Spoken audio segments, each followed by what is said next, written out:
ముస్తరిన్ సంచునాయక్ updates చూస్తే నల్గొండ జిల్లా ఆర్చాల భావి పిఎస్ఎస్ కొనుగోలు కేంద్రం దగ్గర తడిసిన ధాన్యాన్ని మాజీ మంత్రి జగదీష్ రెడ్డి పరిశీలించారు.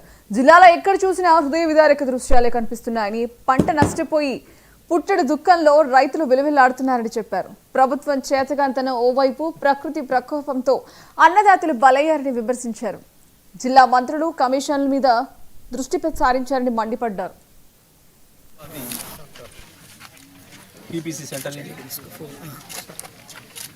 ఈ సెంటర్లో గత 12 సంవత్సరాల కాలంలో ఎప్పుడు జరగని దారుణం ఇప్పుడు కనబడుతూ ఉంది మన కళ్ళ ముందట.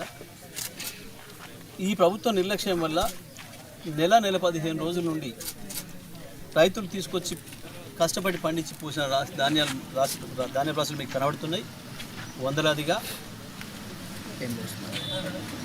చాలామంది రైతులు చెప్తున్నారు.